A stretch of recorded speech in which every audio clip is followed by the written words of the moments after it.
All right, are we ready to move into the takeaways? Yeah. Yeah. Okay. Why don't we go in the order of the episodes? So, Jelani, what's your takeaway from these 3 episodes? Know the identity of your movie. Know who it should be for. It's mainly what I got from Megan.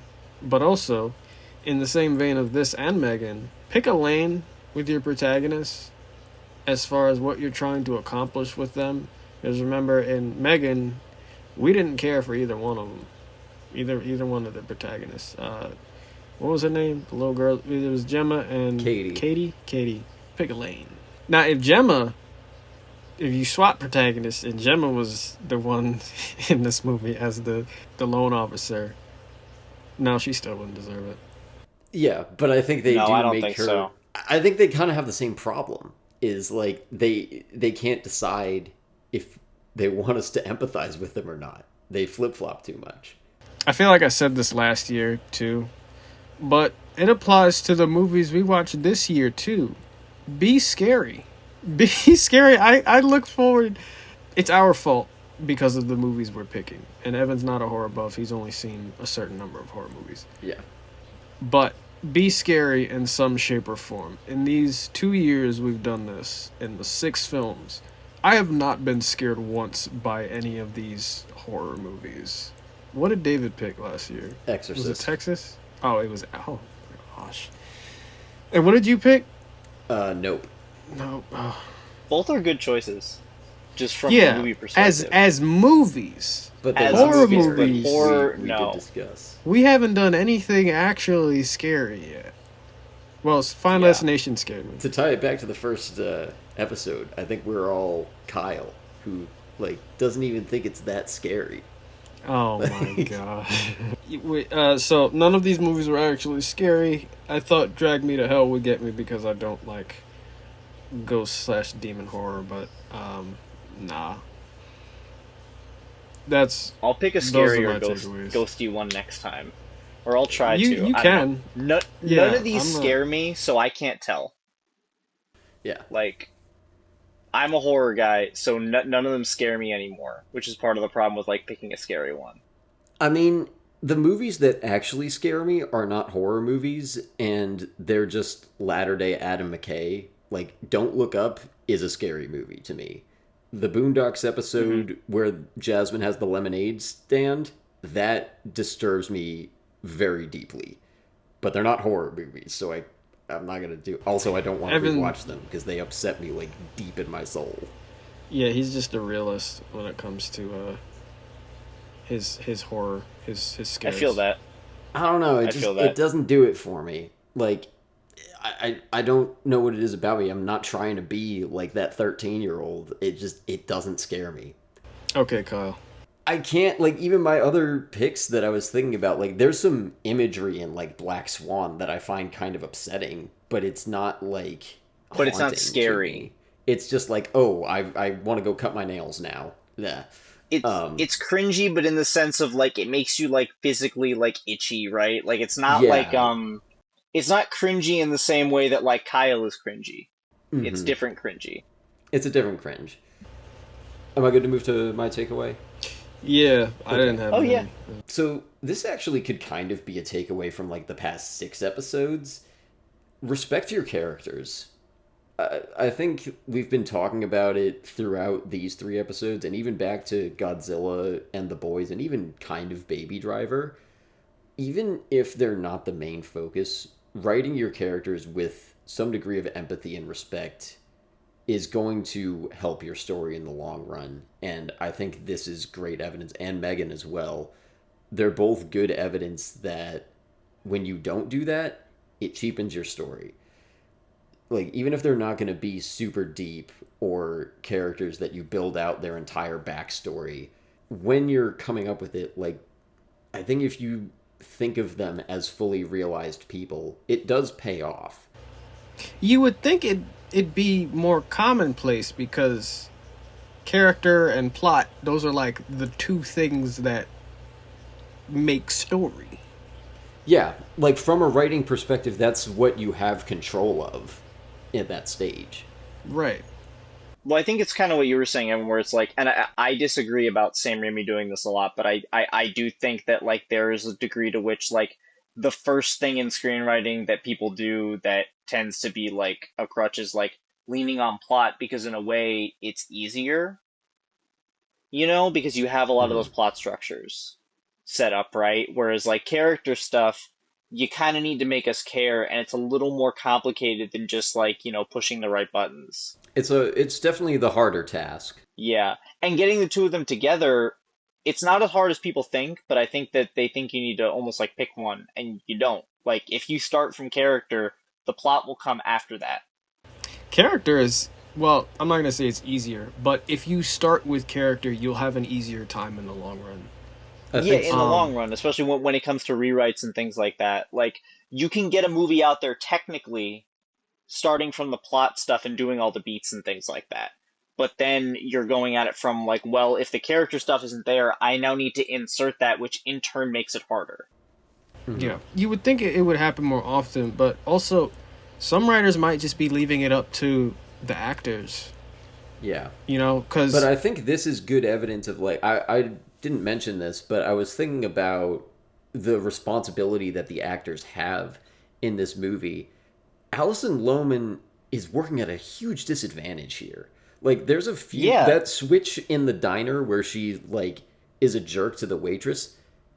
How do you play that naturally? She has nothing to go off of. There's no internal like this isn't who this character is at her core. She's just randomly having a Karen moment.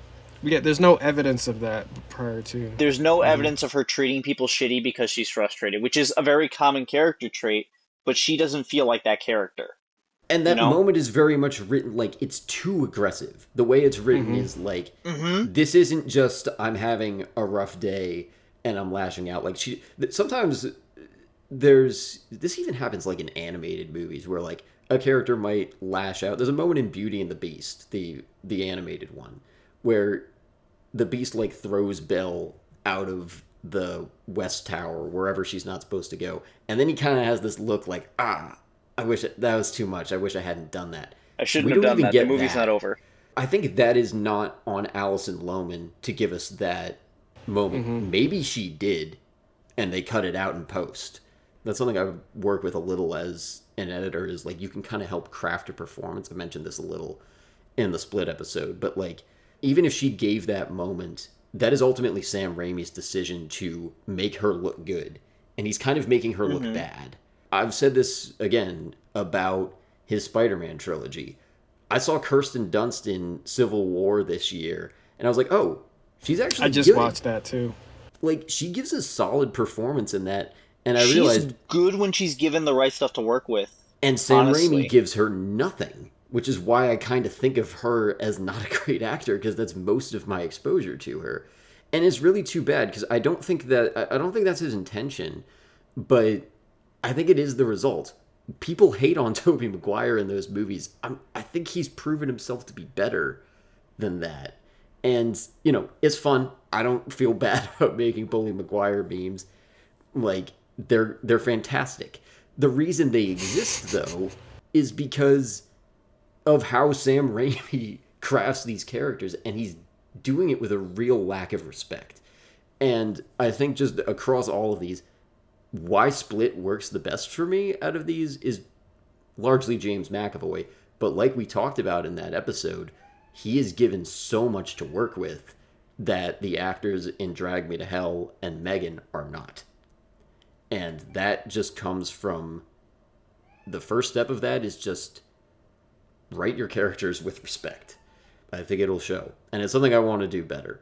Sometimes I go in to writing characters thinking a little too much about function and not thinking of them as much as like fully realized people. And I want to try to do that more. That's my lesson. I feel that. I do a little bit of the same thing, and I understand. I feel like it's a very normal early draft thing where, again, you're kind of leaning on plot by accident in some It ways takes too, where it's time like you want. to figure Yeah, out and you're characters also taught in sometimes. school that like every character has to have a function. You can't, and like to an extent that's true, but also to an extent like it's more to weed out I feel like it as I'm writing more, you realize it's more to weed out the characters that you're not executing very well because they don't really have a place in the story.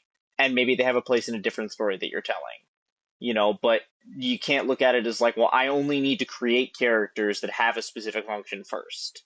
Hmm.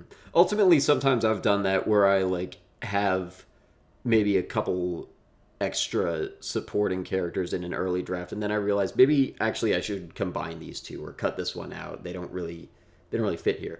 That's where I kind of sympathize with Sam Raimi because it is difficult. Also think it's necessary. I agree with you on Alison Lohman. I actually was thinking about it this time. She's good. She's good in this. I haven't seen her in anything else that I can remember off the top of my head, but like she has a lot to do, and I think for the most part she does a pretty good job. Yeah, but she's working at a disadvantage. Yeah, she's at a disadvantage. I don't think at all that this feels like a role that's out of her league or anything. I think she's fully capable of doing this, but everything that needs to happen for her to be set up for success is not necessarily there. And Jelani, I know you were talking to us about this. I don't remember if it was on air or off air, but it was basically like it's become clear that like a lot of directors like don't like their primary thing is not to work with the actors. Like they'll sit there and they'll trust the actor to kind of do their thing, which is like I know from what you described and what I remember from school, that was the exact opposite of what I was taught. When I was on set directing, my main job was basically like I did have to work with the rest of the crew a lot, but a lot of what I focused on was like working with the actors. That's part of why I love directing. Is like you want to work with the actors to get the best performance, and you also have to work with other people. But that's like the primary job of the director is to get the best performances out, at least in my experience. And apparently that's not real life. Like that's not the way that it happens. Angel, what's your lesson for this or your takeaway? My takeaway is honestly like it's somewhat similar to yours, I guess, where it's like you were talking about characters. For me, it's the horror works the best when it's as personal as possible. Like I would agree that the best of these three, even though Drag Me to Hell was my pick, obviously, I think Split was the best of the three. And I think that the reason for that is that like, and we were talking about a lot in the last episode, we really came to empathize with Kevin and the 25 other people that live in his head. Like the other characters too, like the more personal the horror got, like the more tight that it felt as far as like the execution, like when it got down to like the most personal level and it was like these little everyday anxieties almost. When you get down to the nitty-gritty of that, that is the most effective, which is why certain things in like this movie, for example, there was a little bit of a gap because they're a little too over the top, a little too like style for style's sake. And even in Megan too, there were a couple of moments like that where they're like, "We're just gonna have fun with this," which is fine. Hmm. But Yeah, kind of what like we we were talked about, saying, like the we camp taking away from the horror in that. I think that was that yeah, I was your considering topic, Jelani? making that a topic. the Well, campness, yeah, like well, what is campiness? That's what was going to be my topic for this, and I realized that before, well, after I texted chat my actual topic. I think that there's better movies to talk about campiness as a topic. Like Yeah. This felt like cheese rather than camp to me, if we can make that distinction. yeah, I know what you mean. Like camp I think also has a certain degree of intention, and I think we talked about a lot how like we didn't understand the intention as far as like character and theme and plot went as much in this as we would in something as much as you guys are ragging on Spider-Man. Like we understand a lot of the intentions in each of those things. Like the I can follow the logic of how that movie happened, like how that The movie's going character on motivations are thematically and tighter like there. character wise. Yeah, it makes sense to me. So like, and the little funny bits in those movies, like Punch Me I Bleed, or like all the Willem Dafoe stuff. That's camp, and all of it works really well in that for that reason. Whereas this, especially the gross stuff, it did feel a little cheesy, which is it's a different thing. This did make me appreciate J.K. Simmons and Willem Dafoe's performances a little more, because I think I realized that like when you're working with Raimi level character work, I was kind of saying this before, it's like incumbent upon the actors to fill in the rest of that, and I think they are the two most skilled actors in J.K. that Simmons is so trilogy, good. and they do their thing. They My son, the astronaut.